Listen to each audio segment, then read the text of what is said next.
AISECT college of technical education Baikunthpur के YouTube channel पर आप सभी का स्वागत है।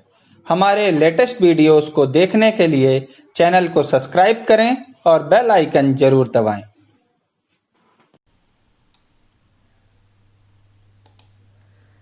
हेलो स्टूडेंट्स, 12th की क्लास में आपका वेलकम है। लास्ट वीडियो में हमने रीऑर्डर लेवल के बारे में जाना था। इस वीडियो में हम बात करेंगे रीऑर्डर लेवल एडवांस फीचर्स जो है हमारे रह गए थे पैरामीटर्स वाले। चलिए इसको हम करते हैं। इसके लिए मैंने पहले एक कंपनी बना ली है रीऑर्डर लेवल एडवांस, और जहाँ पे मैंने स्टॉक आइटम को बना के रखा है। ये मैंने जीन्स के लिए बना के रखा है, और इसके लिए मैंने रीऑर्डर लेवल वाला ऑप्शन जो हमने लास्ट वीडियो में देखा था, यूज़ मल्टीपल प्राइस लेवल, इस वाले ऑप्शंस को मैंने एक्टिवेट करके रखा है। साथ ही मैंने कुछ एंट्रीज भी पास करके रखी है, मैं आपको उसको दिखा देती हूँ। एंटर करके डे बुक, ये मैंने कुछ एंट्रीज भी पास करके रखी है, सेल्स और परचेस। चलिए देखते हैं हमारा एडवांस लेवल ऑफ रीऑर्डर क्या होता है।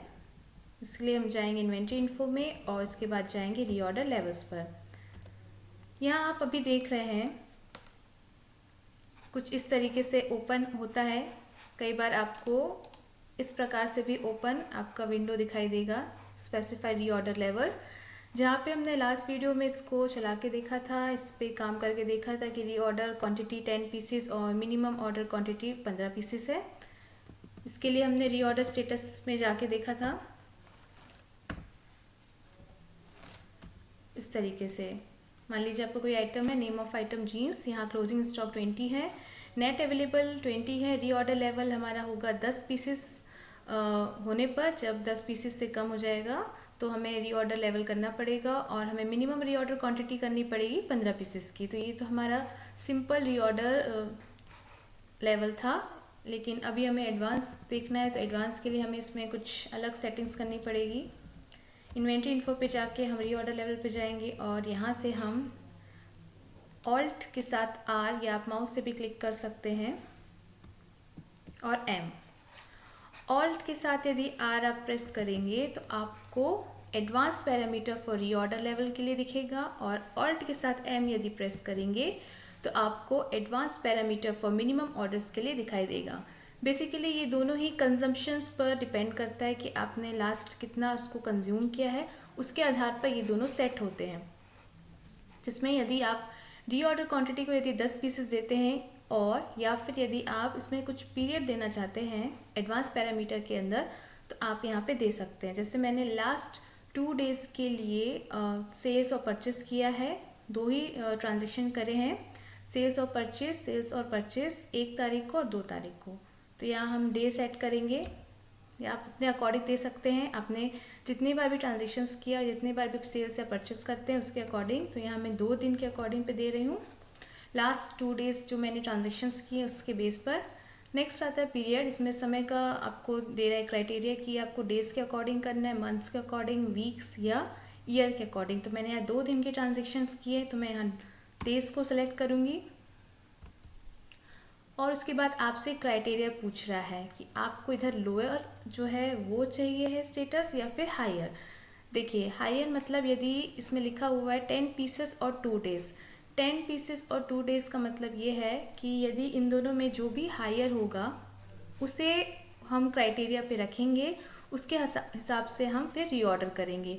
यदि हम लोअर लेते हैं तो लोअर लेने से ये होगा कि दोनों में से जो भी कम हो, या तो 10 पीसेस या फिर 2 दिन में ट्रांजेक्शन यदि कम हुए हैं, तो ये 2 डेज़ वाले ट्रांजेक्शन्स के हिसाब से रीऑर्डर करेगा। चलिए हम इसको करके देख लेते हैं। यदि हम इसको हायर पे सेट करते हैं, मिनिमम ऑर्डर अभी हम रहने देते हैं इसको, ठीक है। इस तरीके से हम सिर्फ रीऑर्डर के लिए दे रहे हैं 10 पीसेस और 2 डेज़, और इसे हम हायर पर सेट करते हैं। इसके बाद हम इसको सेव कर देते हैं। चलिए हम देख लेते हैं स्टॉक समरी पे जाकर पहले। ये देखिए इस तरीके से मैंने 2 दिन के ट्रांजेक्शन्स किए हैं, 1 अप्रैल और 2 अप्रैल को, जहाँ मेरा परचेस था इसको समझना बहुत ज़रूरी है। 50 पीसेस मैंने परचेस किए थे, जिसमें मैंने सेल्स कर दिया है 35 पीसेस, रिमेनिंग्स बचे हमारे पास 15 पीसेस। उसके बाद मैंने फिर अगेन परचेस किया है 20 पीसेस, सो 20 + 15 हो गया 35। 35 के बाद मैंने 15 पीसेस फिर से सेल कर दिया अगेन उसी 2 तारीख को, और हमारे पास क्लोजिंग स्टॉक है वो बचा हुआ है 20 पीसेस। इस प्रकार से आप देख सकते हैं कि 70 पीसेस जो हमने परचेस किए, 50 पीसेस हमने बेच दिए, जिसमें से हमारे पास 20 पीसेस ओवरऑल बचे हुए हैं। इसके बाद हम जाके देखेंगे डिस्प्ले पे रीऑर्डर स्टेटस एंटर करेंगे और आप देखेंगे यहाँ पर जीन्स जो है 20 पीसेस बचे हुए हैं, नेट अवेलेबल भी 20 पीसेस है। रीऑर्डर लेवल क्या दिखा रहा है आपको, 50 पीसेस। शॉर्ट फॉल हो गया 30 पीसेस का, और ये मिनिमम रीऑर्डर क्वांटिटी दिखा रहा है। आप यहाँ पे अंतर आप देख रहे हैं कि ये 50 पीसेस है। 50 पीसेस क्यों लिया है, क्योंकि ये हमारा हायर क्राइटेरिया पे हमने सेट करके रखा था। यदि हम इसे लोअर करेंगे तो ये हमें उस क्वांटिटी पर दिखाएगा। हायर क्वांटिटी मतलब पिछले 2 दिन के जो ट्रांजेक्शन्स को हमने सेट करके रखा था उसके हिसाब से यहाँ पे 50 पीसेस को दिखा रहा है। तो आप यहाँ पे देख सकते हैं, यहाँ पे बस 50 पीसेस है। यदि हम लोअर करके देखेंगे तब इस पर क्या इफेक्ट पड़ेगा, चलिए इसको हम करके देखते हैं। इसके लिए हमें सेटिंग्स पे जाना पड़ेगा, इन्वेंट्री इन्फो पर, और यहाँ से हम रीऑर्डर लेवल को सेलेक्ट करेंगे। यदि हम यहाँ पर लोअर देंगे, लोअर स्टेटस को सेलेक्ट करेंगे, तब ये हमें किस तरीके से दिखाई देगा। इसके लिए हम जाएंगे डिस्प्ले पर और statement of inventory, reorder status, और अगेन ये।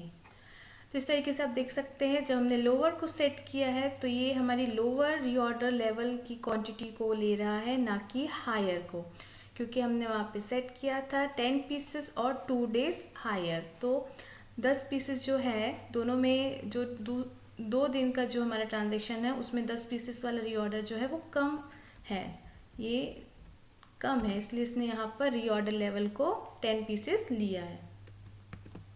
तो इसी प्रकार से हम मिनिमम रीऑर्डर क्वांटिटी के लिए भी करके देख सकते हैं।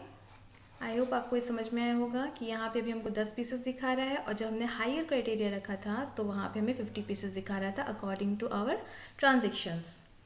चलिए देख लेते हैं हम मिनिमम रीऑर्डर क्वांटिटी।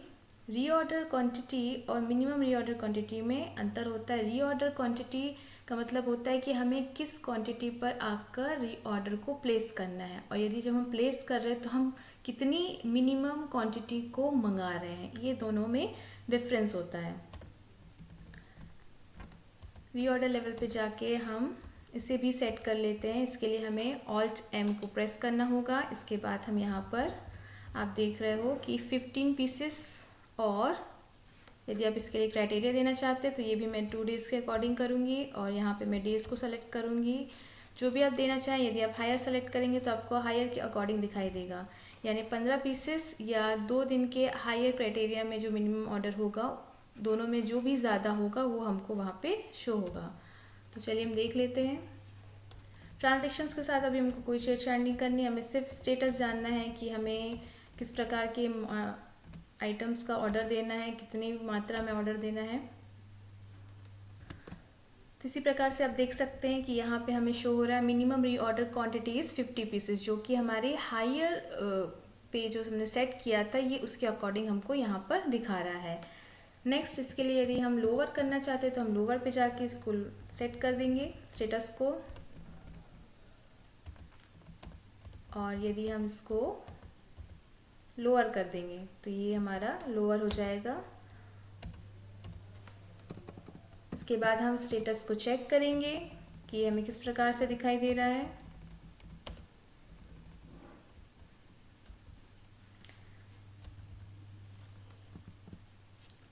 तो आप देख सकते हैं ये हमारा 15 पीसेस हो गया है।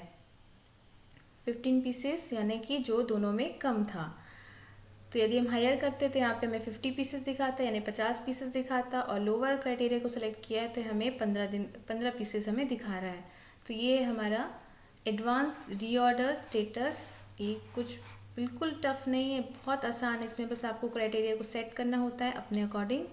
सो आई होप आपको ये जो फीचर है इन्वेंट्री का रीऑर्डर स्टेटस अच्छे से समझ में आया होगा। ये बहुत ही इम्पॉर्टेंट है, आपके व्यवसाय में आपको बहुत ज़्यादा ये यूज़फुल रहेगा। So thank you for watching this video.